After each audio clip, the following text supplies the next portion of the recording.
We'll start by chanting incense burning together. See if we can get some help. Incense burning, all space is filled with the fragrance. All Buddhas smell it from afar. Auspicious clouds gather everywhere. With utmost sincerity, all Buddhas appear. We pay homage and offer clouds of incense to the Bodhisattvas and the Mahasattvas.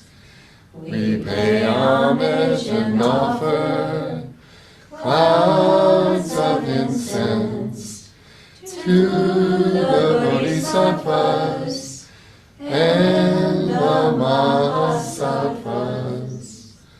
We pay homage and offer clouds of incense to the Bodhisattvas and the Mahasattvas.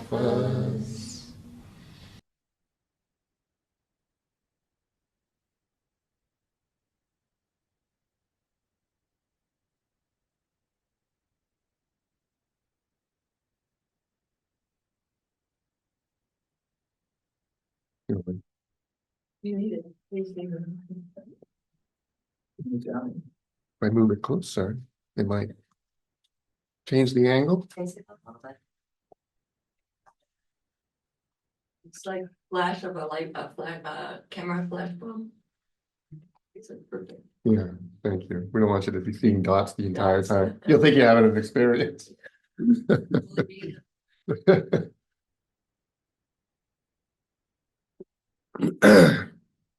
I got a bit nostalgic already.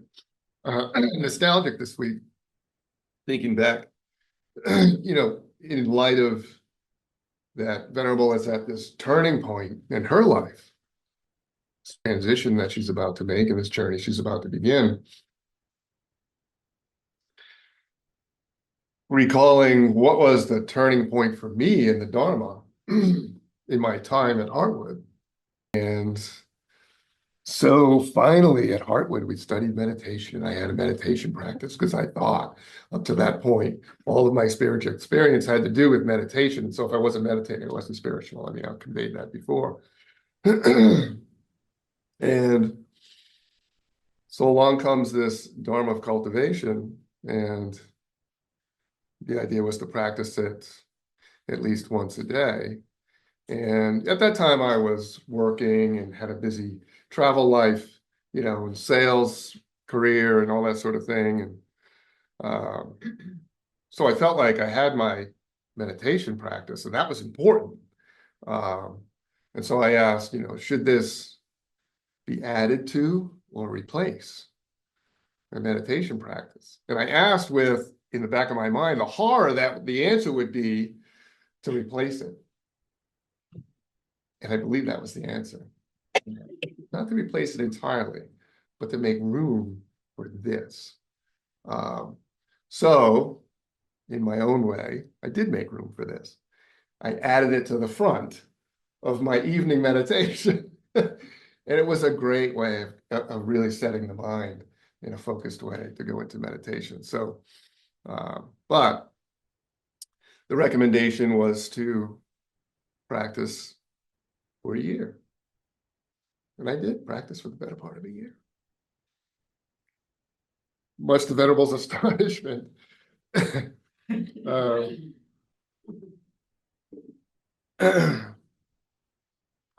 I really found it beneficial in so many ways. And so because I practiced it,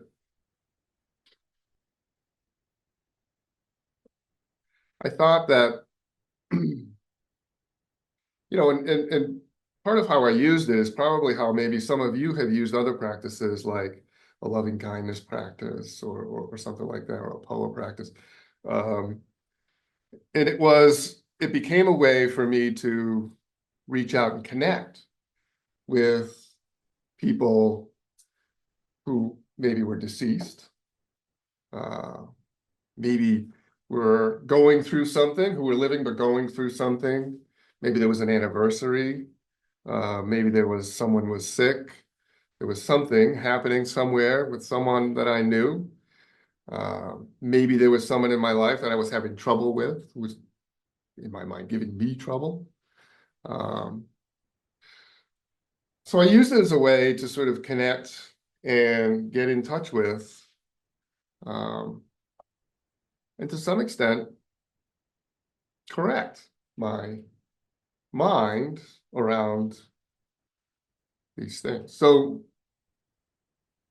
it occurred to me when I was thinking about this Dharma talk that wouldn't it be great if we could learn to practice? I'm aware that some folks listening may be at a point where they've started on the Buddhist path. They've done some reading, been following along with Dharma talks and things like that. It might be at a point where they're looking for, is there a practice that I can pick up? Is there a Dharma that I can receive and begin to practice? And Buddha Master would tell you this is the first Dharma. This is the foundation of all other Dharmas. So if anyone's looking for a Dharma to practice, this would be it.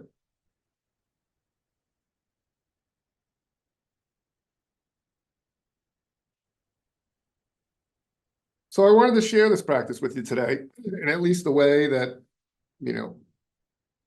I used it.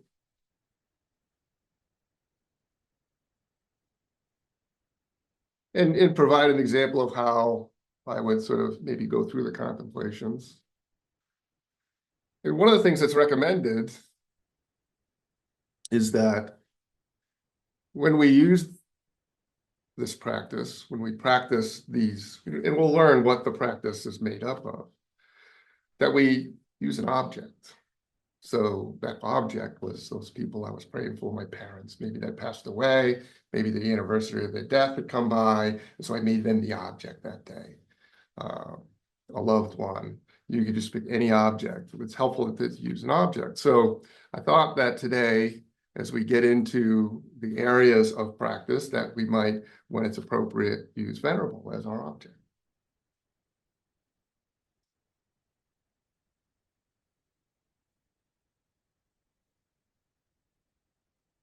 But first, we need to kind of set the foundation. So there are three aspects to what you would practice when it comes to the Dharma of cultivation. And to understand what this is, it's interesting that we know the person. This is a discourse, a transliteration of a discourse given by Buddha Master in response to a question by someone we know. If anyone knows of Master Zapsi Zoomer, who is Venerable's master, she's in California. We go there from time to time to stay at her temple and attend gatherings there. She asked the question of Buddha Master in a gathering at one point in time, what is cultivation? And out of that came this discourse. When I review this discourse, to realize that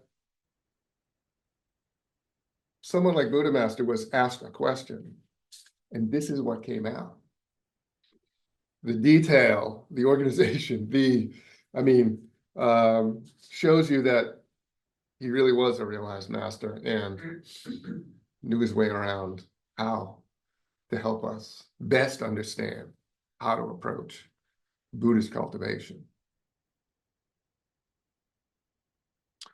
So of the three major sort of areas that we might use in our contemplation, the first is the 8 fundamental right views. He stresses that these are a kind of a daily reminder of the priorities we need to have in order to be successful cultivators and Dharma practitioners. no matter what our Dharma practice might be.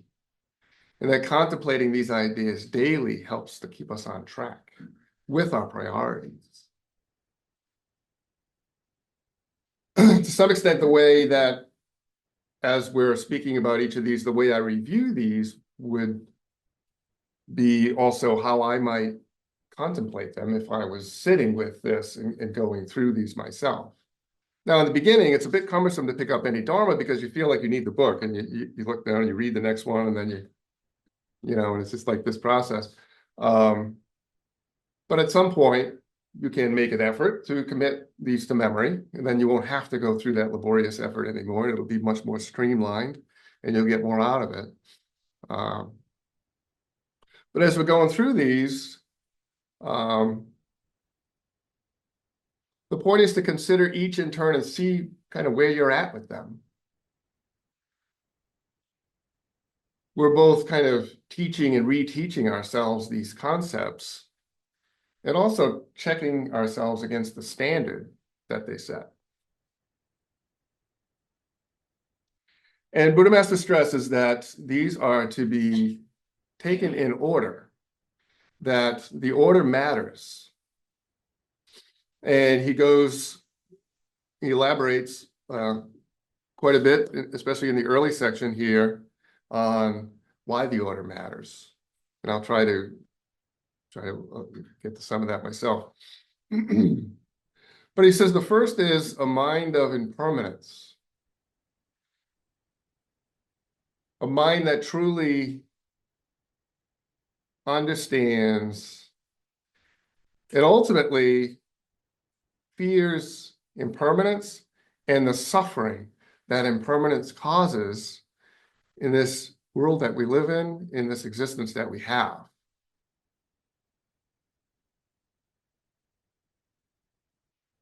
And so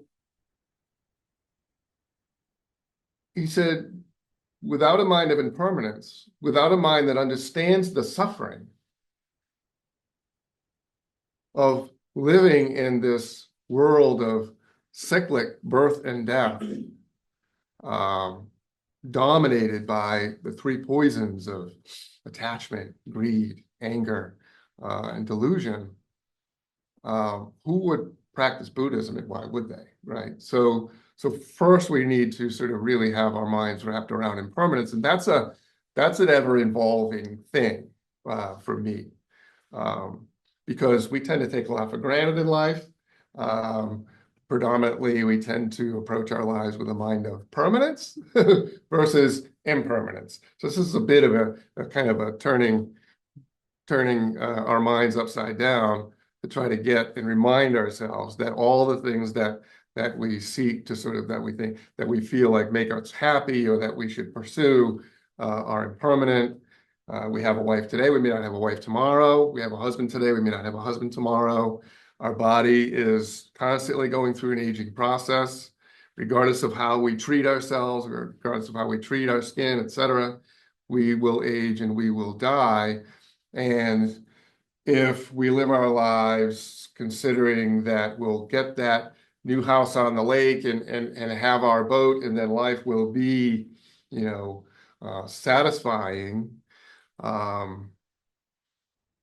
is a setup for suffering. We're basically sort of living out karma that we've accumulated in previous lifetimes, and we're not in control over what our next lifetime would look like.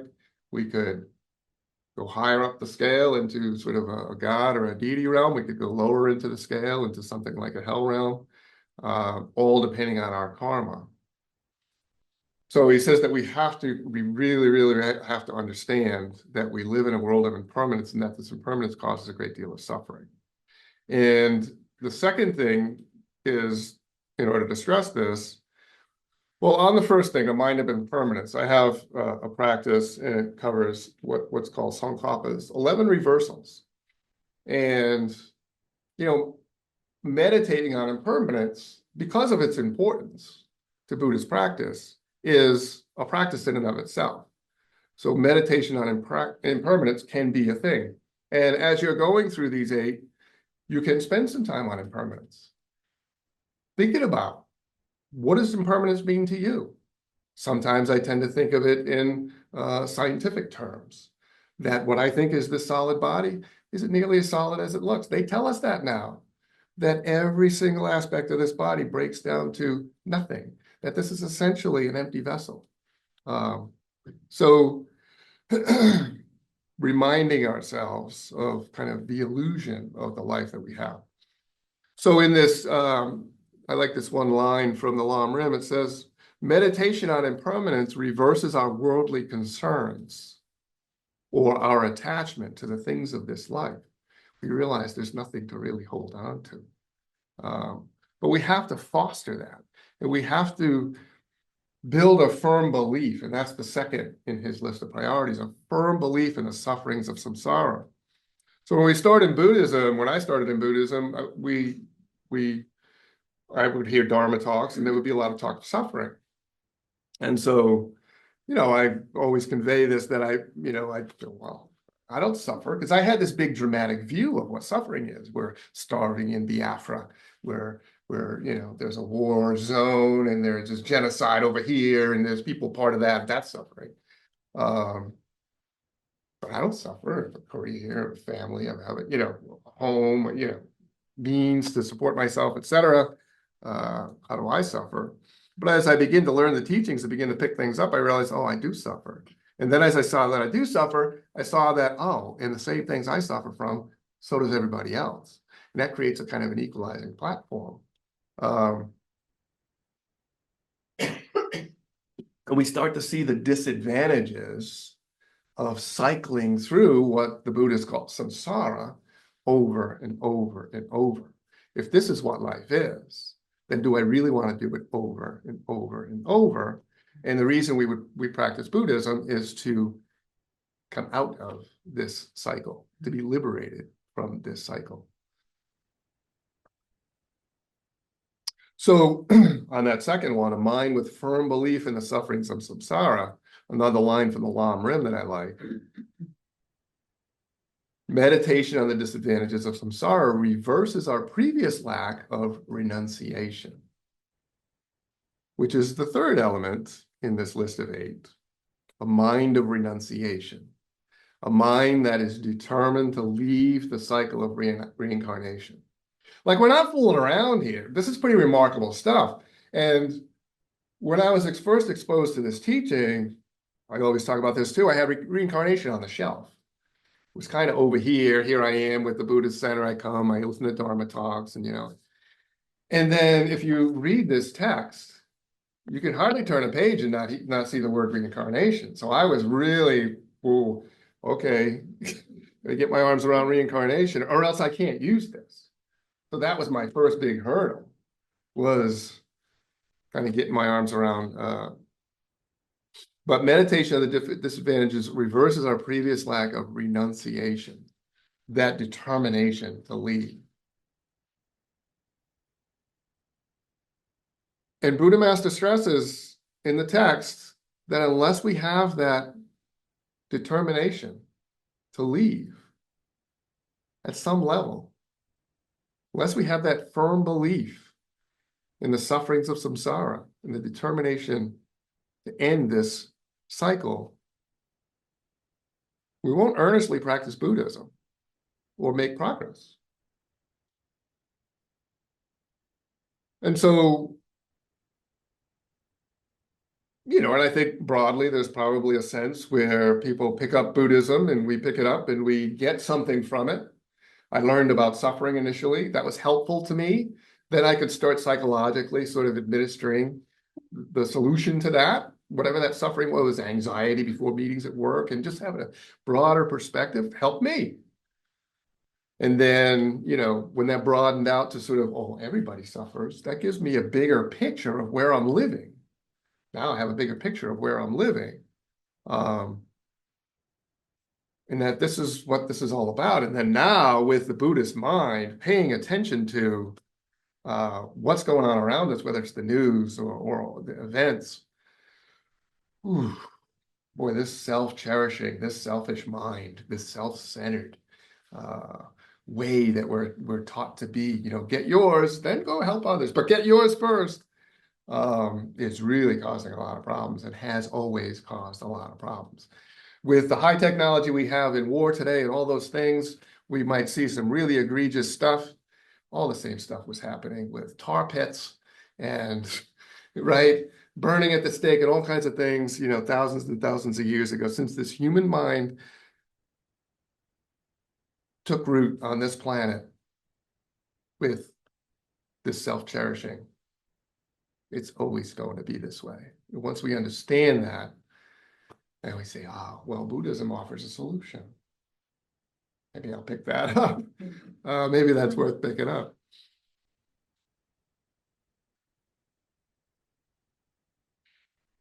So now he's talking about what does it take to be a successful cultivator? So those three things: the mind of impermanence, the mind with firm belief, mind of renunciation, a mind with true vows. And he says that vows are causes of action. So is it true that until we make a promise or take a vow for anything in our lives, we can be pretty wishy-washy about it? But as soon as we make a promise to somebody, we're more prone to act. We're more prone to follow up. Because there's something on the line. It's still about us, but there's something on the line, right?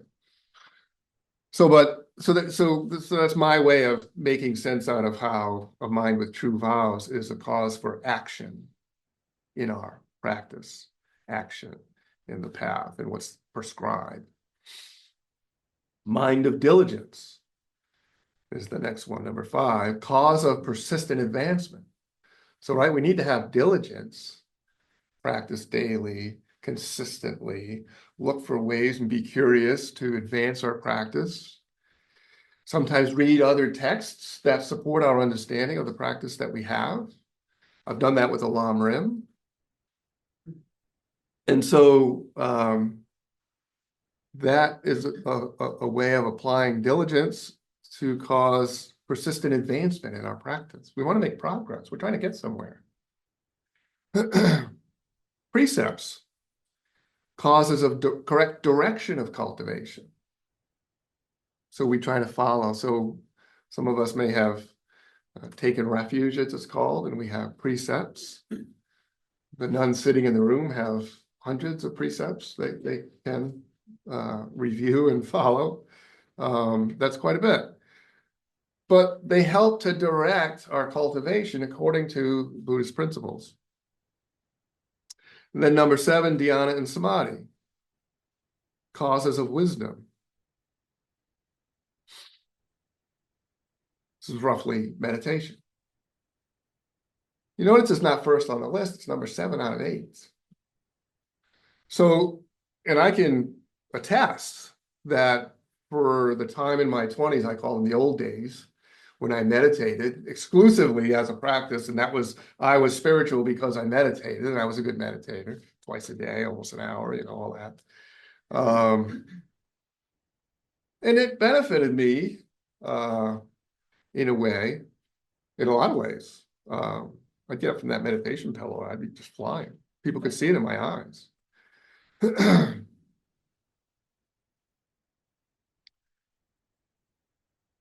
But when you meditate like that, and when meditation is the sort of the primary thing like that, I have found on 2 occasions, that time in my 20s, and then the time that we picked up Ajahn Brahms, and I picked up that meditation practice again, and it was going, I could feel it start to flatten out. And if this is all I have, that makes me spiritual, that puts me on any kind of, if this is all I have, it's like the boat ran out of gas in the middle of the water. You know, where am I going from here?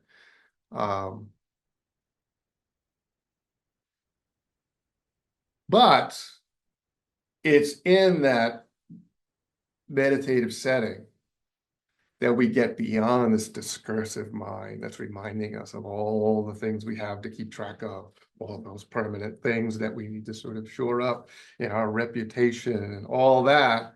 We get beyond all that and we can kind of see things as they really are, which is the goal of Buddhist practice, to learn to really see reality as it actually is. It's in that sitting time, away from the discursive mind, beyond it all, even beyond the influence of our senses, that we can really pick up some gems and then use them to carry out into our day and to inform the rest of our practice. And then the last one, bodhicitta. And when we get into the next two sets of practices, they're focused on developing bodhicitta, which he says is the cause leading to becoming a bodhisattva. Bodhicitta is, in this Dharma, there are practices that help us develop bodhicitta, which is that Buddha mind. And you'll notice that the practices tend to sort of try to reverse, in no uncertain terms, our attachment to this solid, separate self we think we have. To overcome the sense of us first and to begin to put others first. And that's the bodhisattva mind. And it's through bodhicitta that we develop that mind.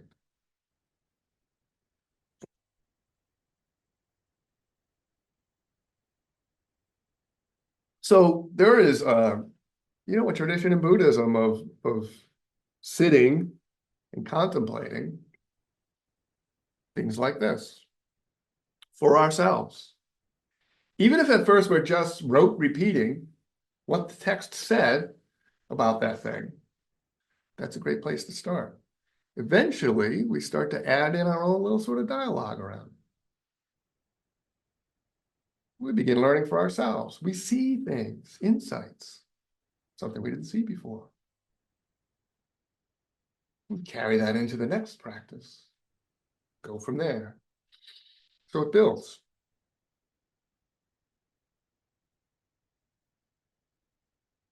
We have to start somewhere, but I think I've found that we know a lot more than we think we do. And that these trainings are just a way to get us in touch with what we already know.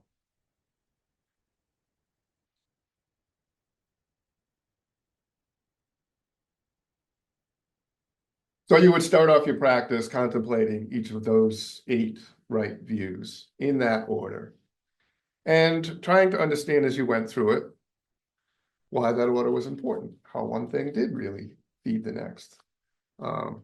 So you really understand the system that you're practicing in. Buddha Master gave it to us. It's a system. Can I understand why it is the way it is? Could you read through them just quickly? Yes.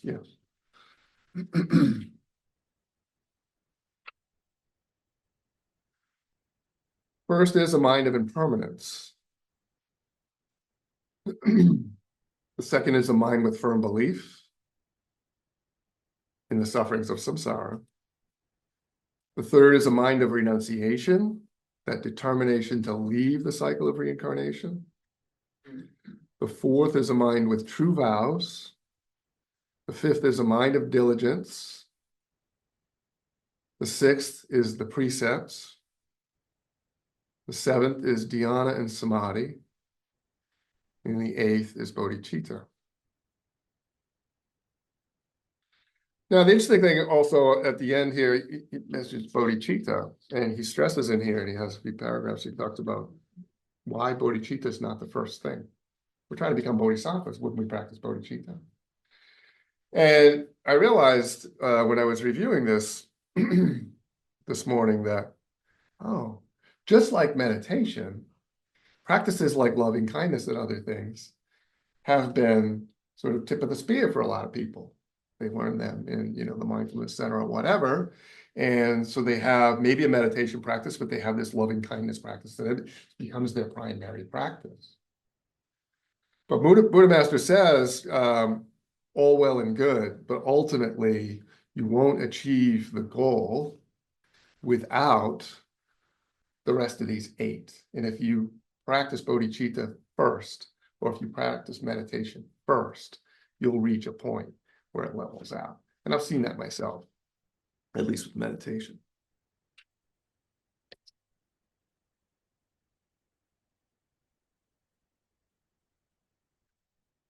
So as these next set, here's another set. He calls them the 2 sets of 7 branches. So there's 7 each.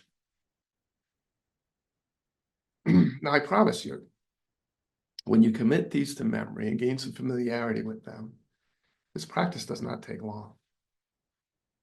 20 minutes, 10 minutes, right? You're reminding yourself on one hand, maybe today you spend a little more time on one or more aspects of this. And you go about your day, but you go about your day with the proper orientation. Maybe you go into meditation. Great setup for meditation. To take the mind out of the discursive thoughts of whatever you woke up with, if it's in the morning, or whatever you went through that day, and to let it focus on a few of these points. Narrowing the focus that much is a great setup for just making that next leap of quieting the mind and going into a nice meditation. So contemplation like this prior to meditation is very important. When I was in the ashram in my 20s, I found it very beneficial to chant. We did a lot of chanting in the ashram. To chant before I meditated, because it helped me to focus my mind, open my heart, and then I could meditate. And so I would always chant before I meditated. When I started to meditate again, having gone to Heartwood a few times, that was my first approach, was to go get some of those chants. I have them on tape, whatever. And then as I got exposed to some of the chants we have here, Shakyamuni chant, etc., I would use those to lead me into meditation. But to get me out of the discursive mind of all our worldly concerns and bring me into a place where we're really trying to develop focus. So we're going to explore these next 2 sets of 7-branch bodhicitta dharma, as Buddha Master calls them. Buddha Master's advice for practicing these, as I mentioned earlier, he says, when you do your daily introspection, besides using thoughts to contemplate and visualize, it's more important that you must use as objects of introspection fellow disciples with whom you are familiar, people with whom you get along, people who are not good to you, negative karmic conditions, any conditions or people that make you unhappy, or people you find hard to get along with, to whom you do not speak, or who do not speak to you. You must use them as objects of your practice, asking yourself today, did I act in accordance with the 2 sets of 7 branches and on my own initiative show goodwill to these people? When I approached that person on my own initiative and he attacked me with abusive words, did I forbear those insults with patience and continue to approach him in order to show goodwill? You must not bear any grudge due to abusive words, abusive conduct, and insults. So I see this first set especially as training for my mind, orienting it towards the Buddhist aspiration of understanding suffering, doing no harm, benefiting others, and really trying to be a source of kindness in the world.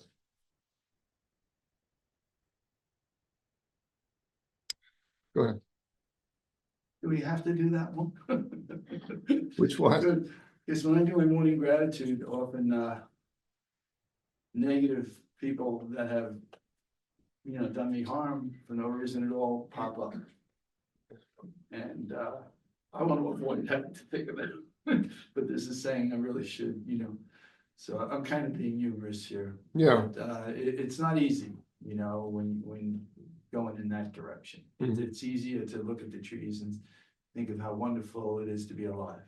Mm-hmm. It's the foundation of wise speech and the foundation of right thought, but predominantly that is your baseline for wise speech and your checklist for wise speech, which is a deep practice of mine personally. Mhm.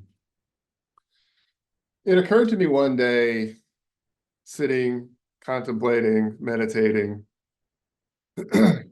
in a practice that I have, the way it opens up, the way it starts, a certain aspect of the practice is to imagine my mother and my father and my left and my right, and my enemies are in front. Now, having had enough familiarity with the Bodhisattva ideal by that time, it occurred to me, and I would almost always be able to put somebody in the, picture a row of chairs in front of me, and those are my enemies. And I would almost always be able to put somebody there. Even today, I can put somebody there. But it also occurred to me that on the level of a bodhisattva, on a level, there's no such thing as an enemy. There's no such thing. So really, and that helped me, so that when someone's acting a certain way towards me, I may be their enemy, but they don't have to be my enemy, is what I arrived at. If that helps. Wayne Dyer had said something to that effect too, that this person was sent to you for a reason. Like that they can hit your hot button like nobody else can, and there's a lesson in there. Yes. Yeah. So if we're cultivators, we're looking to understand all those flaws as best we can. It's not that until we root out every single flaw, we don't get to be liberated. That's not the idea. But whenever someone makes us aware of a pattern of behavior or something like that, that's aggravating them, we can look and say, what's my part in this? No doubt I have a part. There's truth, always truth somewhere, right? No matter how someone may, overreact to it or what have you. And so we use it as a way to thank you, right? For pointing out something that I can look at and improve. And by improving it, cause less suffering in the future, because my behavior caused that person suffering, obviously, by the way they're acting. The way they're acting is a form of suffering for them. If I can avoid that in the future, by correcting my behavior as a bodhisattva aspirant, I would want to do that. Go ahead. And that's part of the refuge and generating bodhicitta in stages. All mother sentient beings, limitless as the sky, especially those who have harmed me and I see as enemies, wishing them freedom from their suffering and wishing them joy and holding them in the highest level of perfection. That kind of ties, well, it does tie directly into that practice right there. Yes. It's an approach to Absolutely. that standard. Thank you. So I'll go into these first seven. These first seven are called the Great Compassion for My Mother Bodhicitta. It's the second set. Well, the first set is reviewing the priorities. Then there are two sets of 7-branch bodhicitta dharma. The first set of 7 branches is Great Compassion for My Mother bodhicitta. And the first of the 7 is understanding who my mother is. So for each of these, I'm going to read what he gave us in the text for each of these.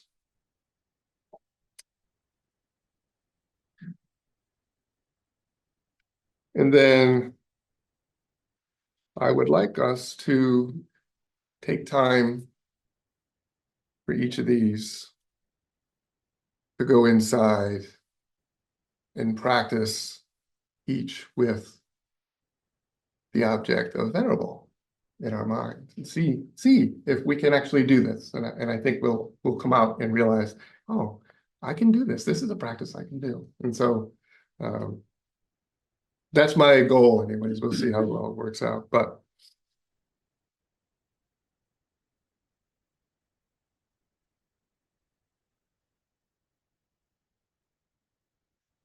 understanding who my mother is. I deeply understand that all living beings in the 6 realms of reincarnation, within the 3 spheres of the universe, have been since beginningless time, my fathers and mothers, and the revolving cycle of reincarnation.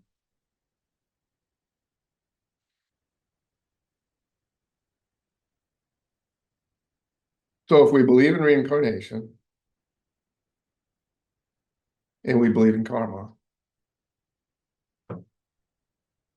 what are the odds that we haven't run into each other before? What are the odds? So when I sit with this one, a lot of times I will say, so and so, you and I have been one another's mother, father, brother, sister, boss. We can go further because this is samsara. Murderers, jailers, right? And it's a way of coming into an understanding that the people that we run into, that we might judge harshly, may have been our mother in a past life, may have exhibited some kind of kindness that represented some kind of a turning point at some point in a past life. We can't take for granted that that's not true. So this broadens our perspective. So if I turn my attention briefly before we all and consider venerable here, understanding who my mother is, thinking of venerable as a mother figure for all of us who has, like a mother, taken into account our limitations, our fears, in how she has interacted and dealt with each of us. Knows what we can handle, gives us what we can, what she can, so we can grow, but knowing what to give us when based upon where we're at. Managing very closely, like a mother does a child, that if you give a child too much before they're ready, you can turn them off to the direction they could otherwise go because they get fearful. And then they start to develop avoidance. So she's been masterful in the way she's dealt with so many of us, and I can think of myself. So now I would say, let's turn inside for a few minutes and ask ourselves and get in touch with. This is a way of connecting with Venerable. How has Venerable been like a mother to you? So we'll spend a couple of minutes.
So we want to be as honest with we can with what comes up when we do these, when we contemplate these things.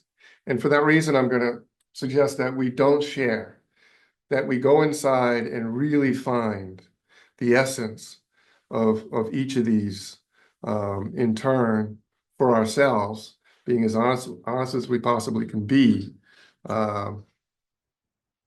At the end, if there's time, would they open it up for people to share, in general, about their experience with the Dharma or what have you? But just so you know, we won't be won't be asking anyone to share.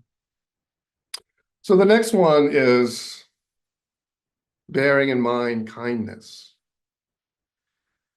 And Buddha Master says, bearing in mind kindness.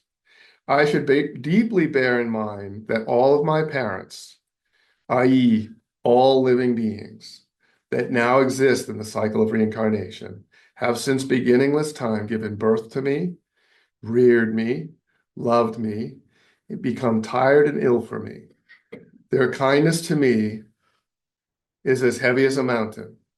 I should bear in mind their kindness. I will then regard the sufferings of my parents, i.e., all living beings, as my own suffering. Turning our attention to Venerable with this one, bearing in mind Venerable's kindness.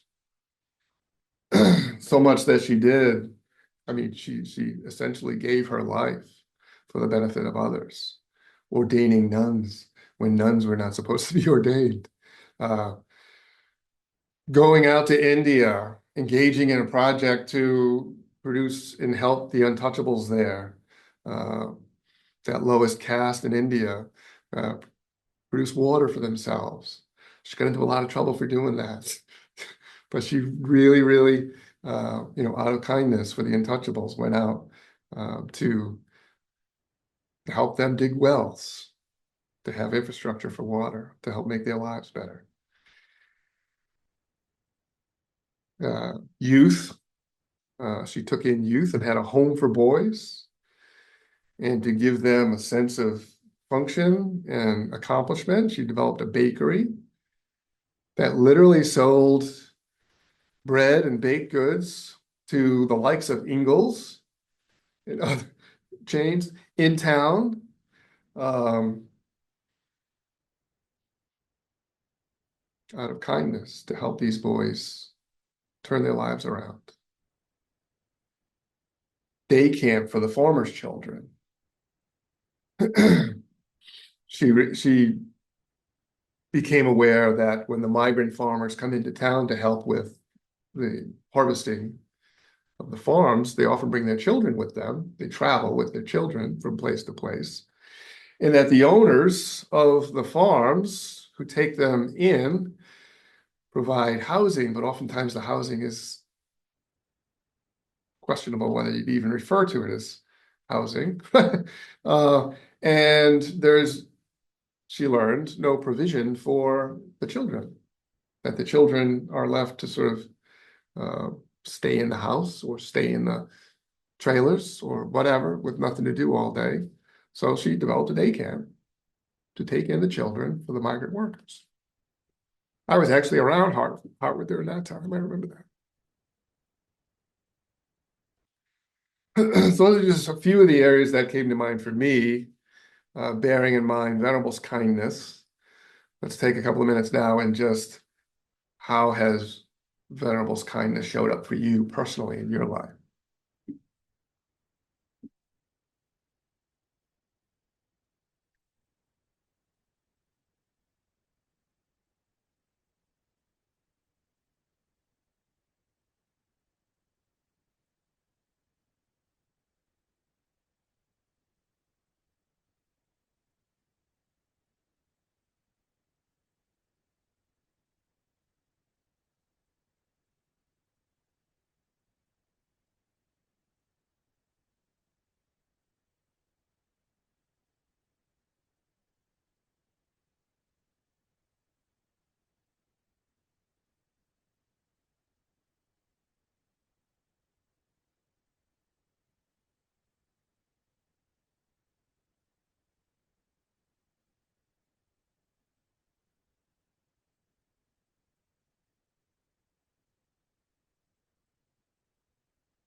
The third one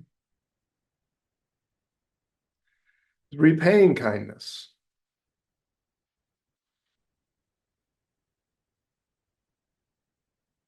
I understand that my parents, i.e., all living beings, have offered me everything. They are now revolving and wandering in the 6 realms of reincarnation, experiencing endless suffering. I resolve to take action to enlighten myself and others, to save and liberate my parents, all living beings, in order to repay their kindness to me.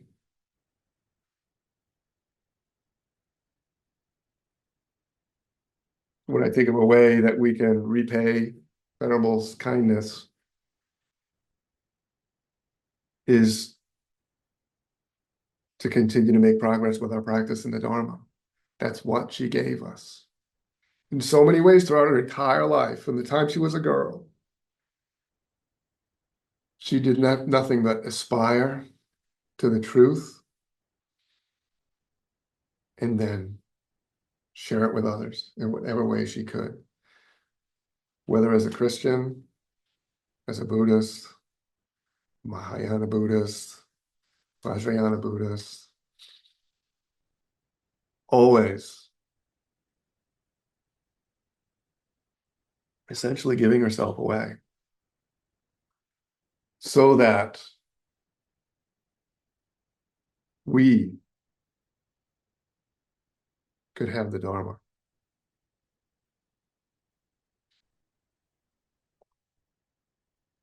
Another way is to continue her work. So the Heartwood Mandala continues. As we go out in the world, we take her as a model and seek to benefit living beings in whatever ways we can. So, but from your own personal perspective, touch base now internally with how you can repay Venerable's kindness in your own life.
The next is loving kindness.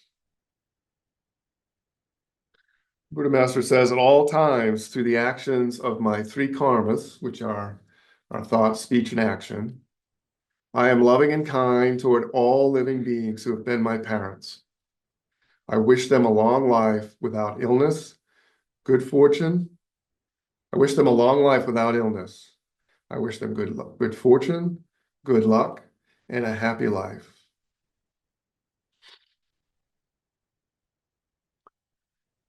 Turning our attention to Venerable, we can wish her good fortune on her journey. May she reach the heights of her aspiration, which she worked so diligently in this life to cultivate. Get in touch now, personally, with your own highest wish for Venerable as she makes this transition.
Number 5, compassion.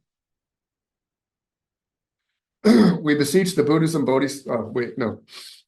compassion. Buddha Master says, day and night, I constantly beseech all of the Buddhas and Bodhisattvas to empower all of my parents, all living beings, so that they may extricate themselves from all forms of suffering, encounter and practice the Buddha Dharma, and liberate themselves from the sufferings of cyclic existence.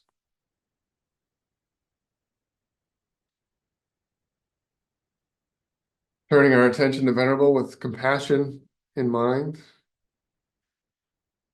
we beseech the Buddhas and Bodhisattvas for their blessing and empowerment of our dear Venerable Parvati. May she continue on her journey towards true accomplishment without difficulty. Now you can make your own wish out of compassion for Venerable, your own blessing.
Renouncing greed.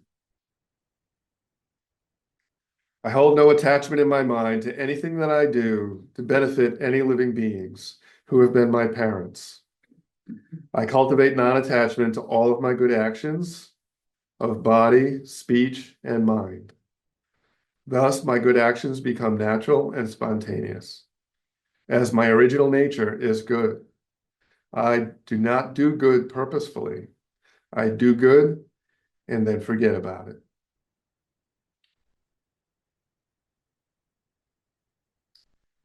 With Venerable in mind, we fully release you, Venerable, without any greed, for our own sake or needs. Let's go inside for a minute. See if you're holding on to anything.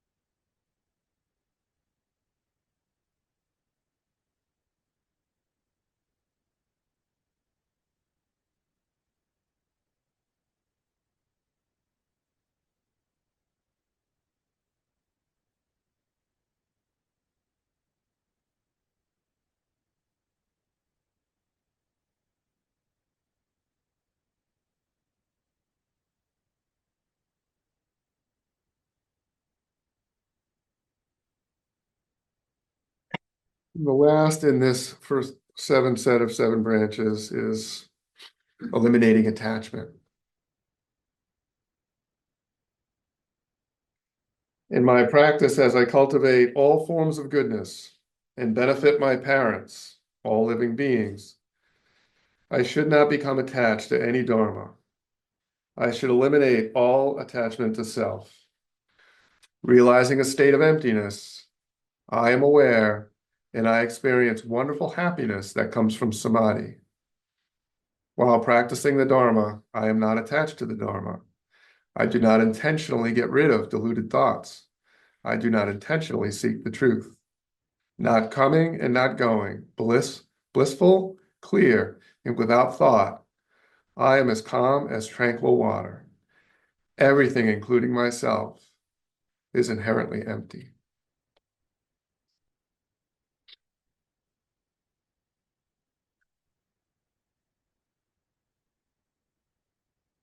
Turning our attention to Venerable,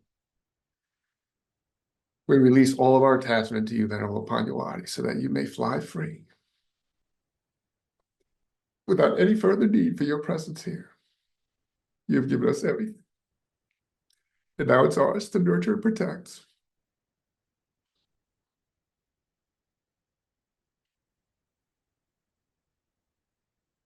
Now we'll just take a minute, get in touch with eliminating attachment.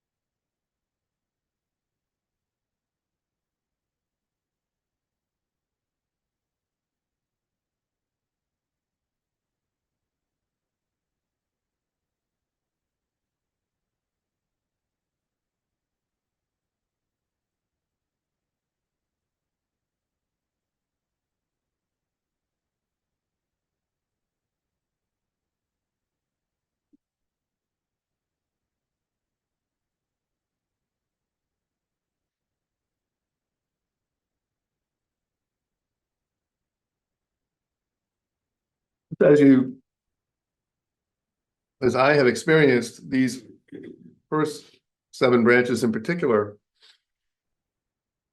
in my practice, they expose that heart of love and kindness that we all have inside us. So many times I would be going through this with an object in mind, and even if that object was an adversary when I started, and that's why I chose them, I would sometimes be flooded coming out of this practice. So, and that's what they're designed to do, is get us in touch with, there's a part of us that's inherently good, that's inherently kind, it's inherently loving. The way the mind runs and differentiates everything that we see around us is what causes us to lose touch with that. So these practices are designed, but we have to sit with them to get in touch with that heart. It's already there, all ready to flow out.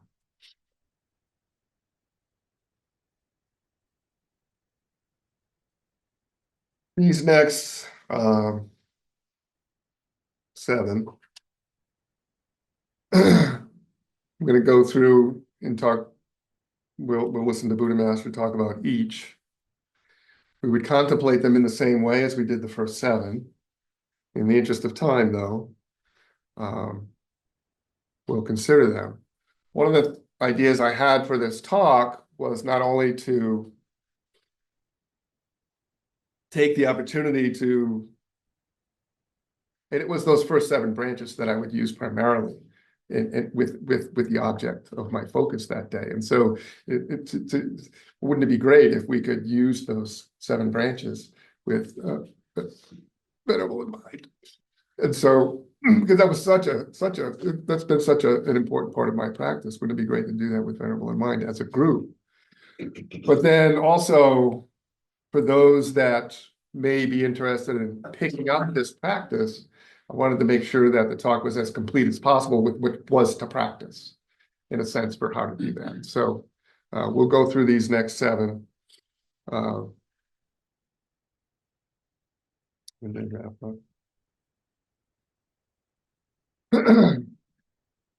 And those first 7, it has occurred to me, are kind of the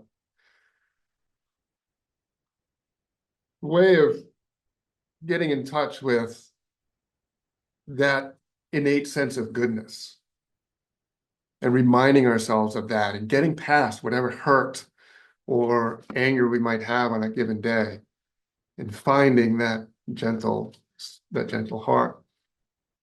These next 7 strike me as more of the activity of a bodhisattva.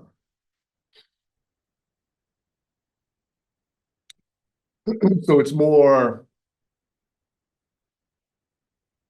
instruction for how we act and how we behave and conduct ourselves and correct ourselves in the world, is how these strike me. They're called the Dharma of Bodhisattva Correspondence, bodhicitta. You see, correspondence. It's how we correspond, in my mind, the way we correspond in the world with the living beings we encounter. The first is self and others are equal. When there is a conflict of interest between myself and others, I will rid myself of hatred, antipathy, greed, and arrogant, disparaging mentality. I must not emphasize benefiting myself. I should treat myself and others equally. Now, as I described in the beginning, this self-centered sort of, get yours mentality that we're all sort of, brought up with in this world, wouldn't it be important to have a daily reminder like this, right? The next one is exchange between self and others, bodhicitta. I want to bear the sufferings of all living beings. I give to others all of my happiness and good luck, so that they may leave suffering and obtain happiness.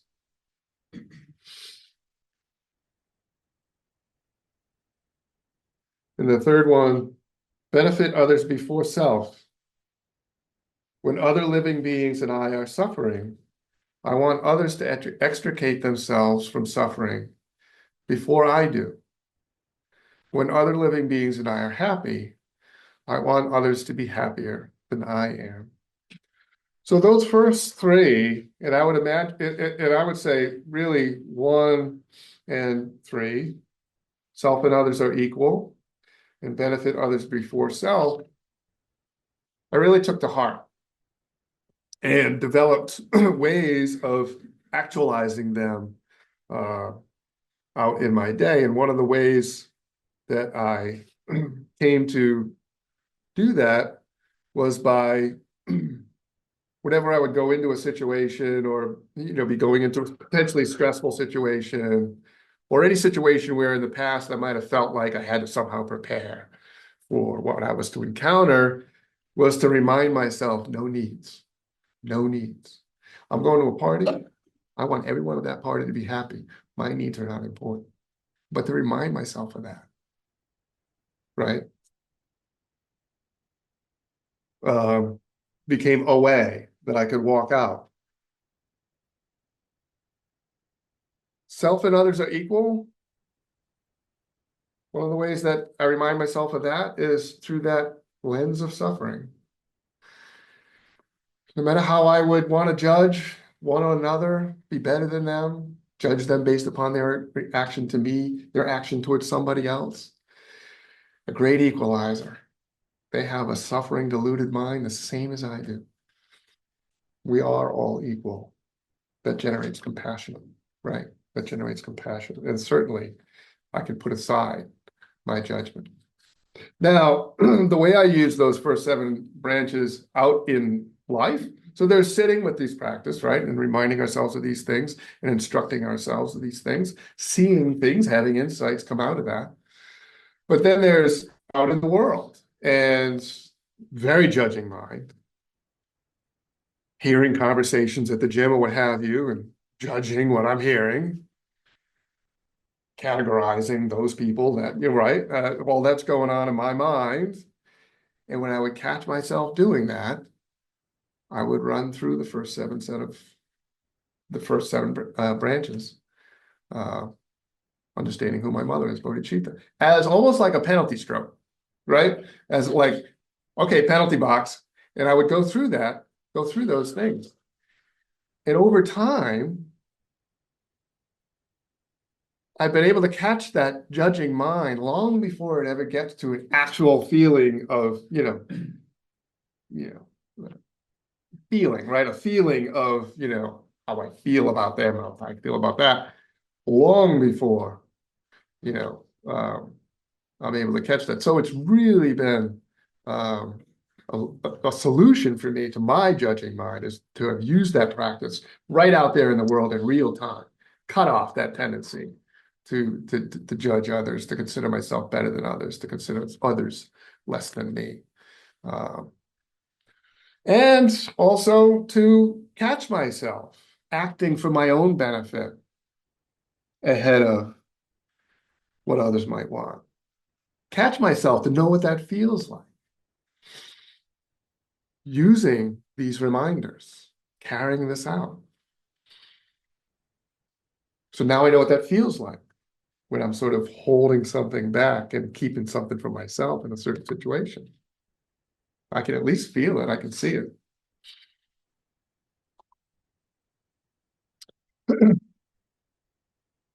The next is dedicating merit. I dedicate to all living beings all of the merit and accomplishments from my cultivation in the hope that they will leave suffering and attain liberation. We come to realize, and Yeshi Kadara touched on this in her talk, that through giving, we get everything. We've heard that our entire lives, that we grew up Catholic or Christian or Jewish or Buddhist or Muslim. That's a very, very common theme, that when we give, we get manifold, right? But by walking out these practices, I've experienced the freedom from self and the wonderful joy that comes from walking through a world knowing that I am not prone to want to take from anybody, and that if there's something I can give, I'm happy to give it. And it's not that I'm doing that with the idea that I'm getting so much in return, because that can be a trap, right? But I'm seeing firsthand that my life is so clear. I have so little to keep track of when I am not so concerned for myself first in the way I go out into the world, that I can freely give the entire evening to the happiness of a whole other group of people and approach that engagement in that way and come out of there as happy as I went in.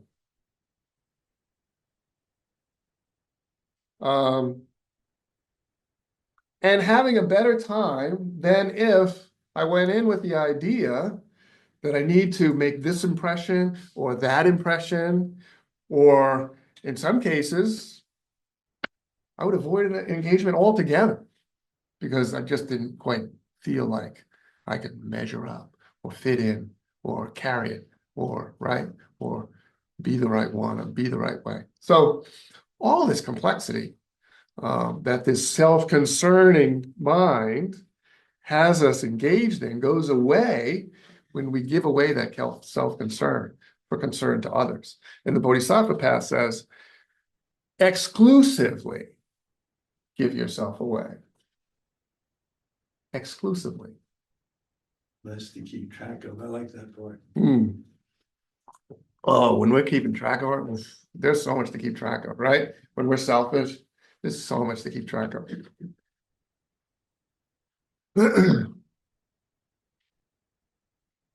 But you see, dedicating merit, we're giving even the merit we might get from the goodness that we do, we're giving it away. We're giving it away.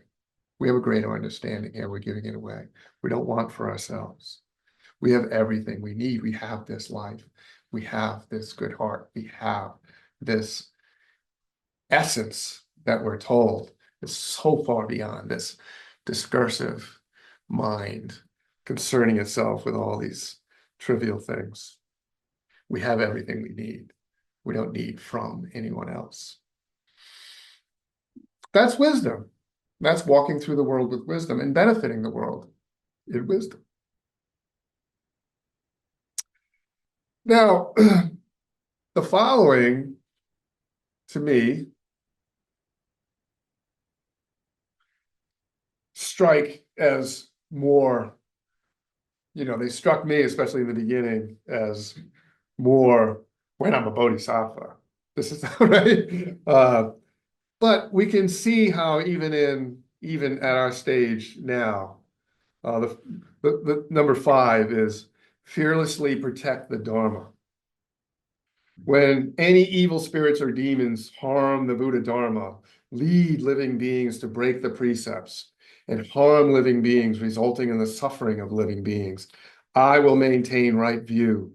I will not fear the evil powers of those demons, and will step forward to protect the Buddha Dharma and the wisdom whereby living beings will become liberated. We have something I've been hearing around here lately, and I think especially in our music group, is we tell the truth. Protecting the truth. So Venerable's not here anymore to make sure we're on track with what's really happening. What I took from hearing that in our group is, let's not get down the path of trying to coddle one another or speak falsehoods to sort of makes people feel better, and all the things that we're sort of trying to step out of that cause so much trouble in the world and cause harm. Let's not be doing that. Let's tell the truth. It's a way of fearlessly protecting the Dharma. It's the way we understand the Dharma is we're all cultivators in that room. And so there's nothing that we wouldn't be willing to accept from another. And there's nothing that, this is the refreshing part, there's nothing that any one of us can do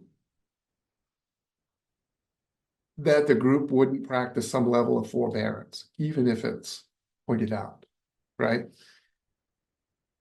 Because we're all cultivating from a state of imperfection, and we know that.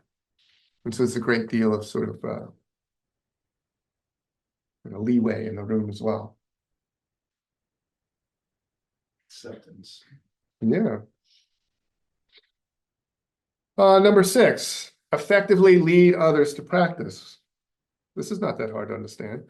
Because living beings are burdened with the power of karma that has accumulated since beginningless time, because they are ignorant and have created all kinds of negative karma, there will be times when they will not repent or change their ways, despite my constructive exhortations. In such case, I will use powerful rectifying Dharma methods to lead such people onto the path of true Dharma and beneficial and good conduct. So one day we may have powerful rectifying Dharma methods, but in the meantime, it's possible that we are all effectively leading one another as a Sangha to practice the Dharma, to effectively practice the Dharma. Speaking and teaching potentially from our own experience. Oh, I hadn't realized that. I'm going to use that. And the last one here, renouncing myself to help others build good karma. We realize the plight of all living beings in this world. We're willing to renounce ourselves to help others build good karma because we know how important it is for them to build good karma and not to be a party to or a commiserant or exacerbate their feeling the need to act in such a way that develops bad karma, because we know what a detriment that will be for them. So renouncing myself to help others build good karma, bodhicitta, when the realization of other people is higher than mine, or their ability to save living beings is better than mine, I will lead other people. I will yield to other people so that living beings will be benefited more. At such time, without any hesitation, I yield to them. This furthers the great undertaking of goodness. So then Buddha Master says, everything that I quoted here, as Buddha Master saying, is in the text, and this next thing is as well. And we're wrapping up because I know we're at time. He says, if every day you practice your bodhicitta without relenting, carrying out the 2 sets of 7 branches through your 3 karmas, thought, speech, and action, actually cultivate yourself according to the Dharma in a real and concrete way, and realize the thing itself is empty, then it will be very easy for you to learn the supreme Buddha Dharma. In such case, bodhicitta in the stage of a bodhisattva will naturally be yours. That is cultivation.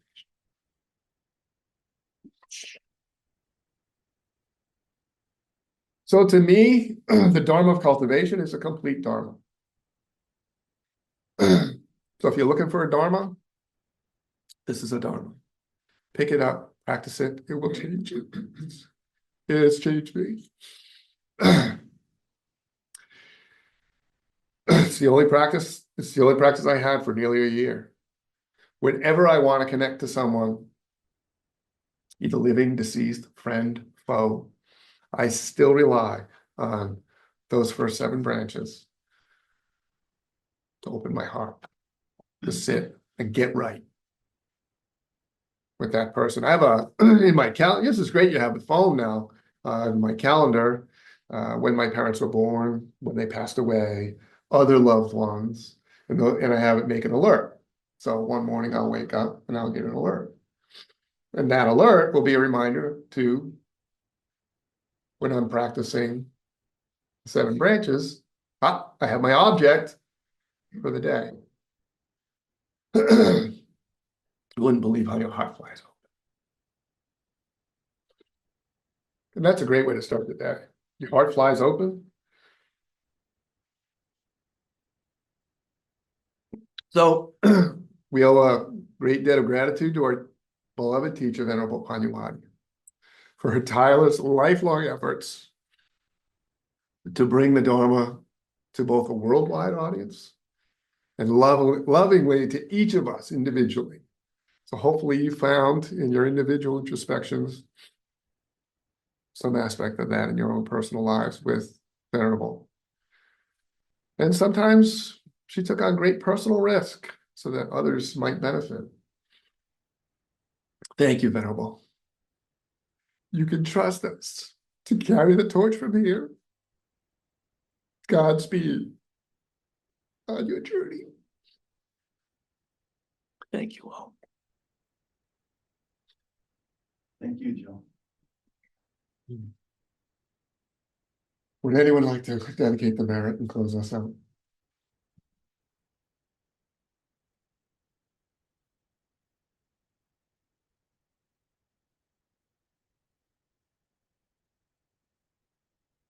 We dedicate the merit, any merit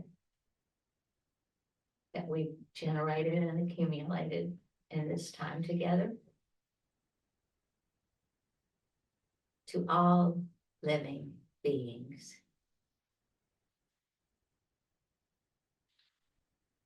May we cultivate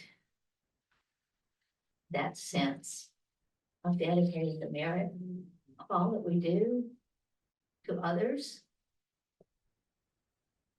May we cultivate that daily.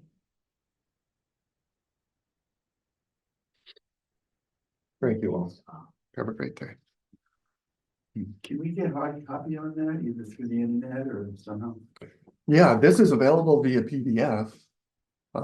We have multiple copies. There's multiple copies here. The blue book can be found on the bookshelves in there, but there's also a PDF form.